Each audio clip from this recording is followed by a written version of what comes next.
How does an artist know when a painting is complete? Perhaps he already has a clear intention in mind when he puts paint to canvas, or he might change his mind as he steadily builds up a work, working layer by layer.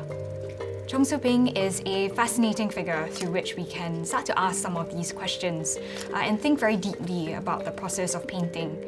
Through the in-depth study that we've done, looking at the materials and processes, it really told us a lot about how he thought about painting and how he set about building up his compositions.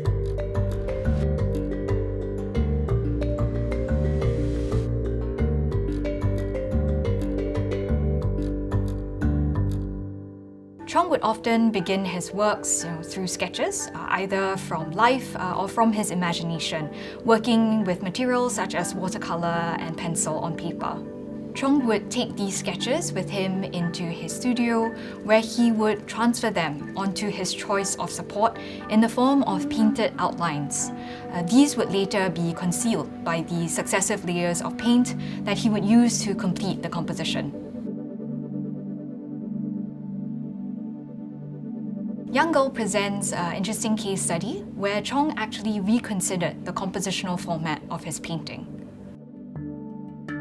So what we're looking over here now is the completed post-processing of the digital X-ray image. Digital X-rays has really changed the game. And you can see we've actually noticed something over here that is whiter. So that means there's more opacity underneath the paint layer, and you can tell that it really doesn't correlate at all with the visible image. So it was quite interesting. So that's why we turned on here the zoom up, and you can see that is that horizontal line that doesn't really match the painted image at all.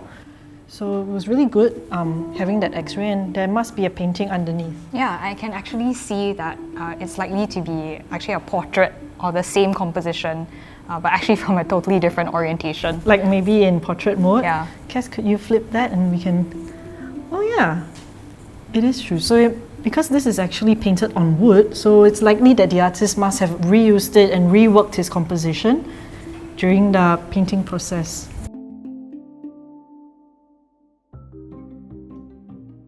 So for a digital infrared image, we use a fully modified DSLR camera that only allows 785 nanometer to pass through. In doing so, we can really pick up the kind of pigments that are carbon-based. So for infrared photography, post-processing is very important for us to really pick up what it is. So over here you can see when we compare it to that visible image, you can see there are many changes, particularly around the figures.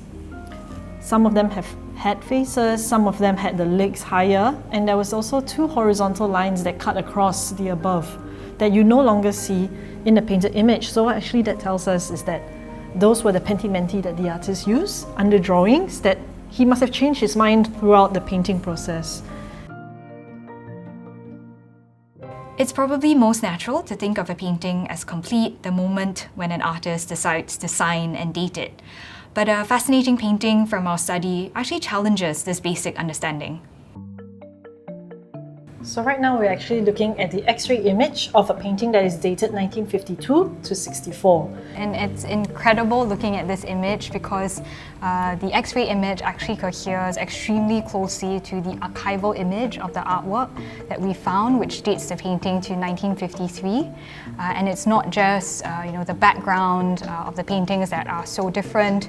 You even see the curved form running along the left edge of the painting of a Balinese ceremonial pendule, which is actually completely absent in the current painting. Funny that you say 1953, because when we look at the X-ray, we also complement it with infrared photography, and we can see after processing the image, there is that very faint Soo Pieng 53 signature that is underneath the paint layer.